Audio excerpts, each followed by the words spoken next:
তিনবারের সাবেক প্রধানমন্ত্রী, গণতন্ত্র, সার্বভৌমত্ব এবং বাংলাদেশের মর্যাদা রক্ষায় অতন্ত্র প্রহরী আপসীর নেত্রী বেগম খালেদা জিয়া ভোর ৬টার সময় শাহাদাত বরণ করেছেন।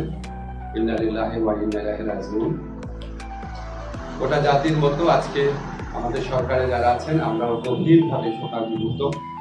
এই শোকের পরিবেশে আজকে বিশেষ আয়োজনে প্রধান উপদেষ্টার সভাপতিত্বে উপদেষ্টা পরিষদের একটা বিশেষ সভা অনুষ্ঠিত হয়েছে।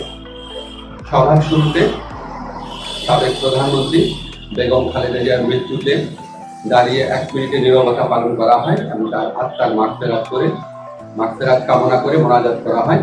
মোনাজাত পরিচালনা করেন আমাদের ধর্মমন্ত্রী।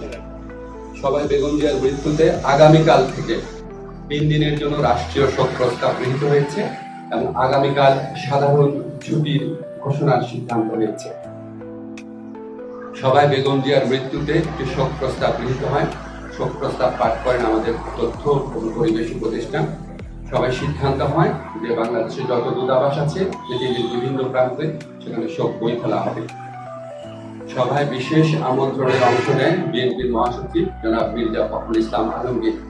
তিনি সাবেক প্রধানমন্ত্রী বেগম খালেদা জিয়ার পক্ষ থেকে খালেদা জিয়ার পরিবার বেগম এবং দলের পক্ষ থেকে অন্তর্বর্তীকালের প্রতি কৃতজ্ঞতা প্রকাশ করেন এবং বেগম জিয়ার নিরাপত্তা সহ সকল ক্ষেত্রে প্রয়োজনীয় সহযোগিতা প্রদান করার জন্য ধন্যবাদ জানান।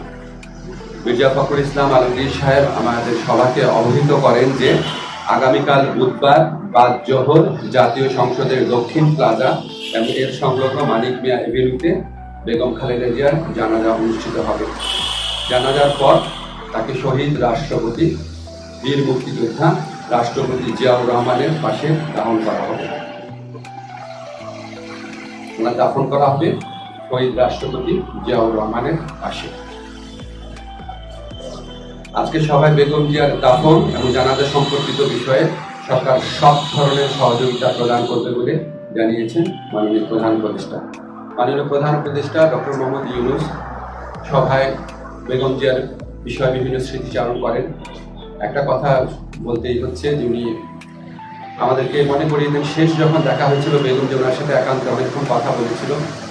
আপনারা জানেন সেনা সদরে যে অনুষ্ঠিত হয়েছে প্রোগ্রাম, সেখানে উনি অত্যন্ত উৎফুল্ল ছিলেন, সবার সাথে কথা বলেছেন এবং উনি সেগুলি স্মৃতিচারণ করেছেন মাননীয় প্রধান উপদেষ্টা। এবং উনি এটা বারবার বলেছেন যে আজকে এরকম এক জাতির এই বিশেষ মুহূর্তে আমাদের বেগম খালেদা জিয়ার উপস্থিতি অনেক প্রয়োজন ছিল।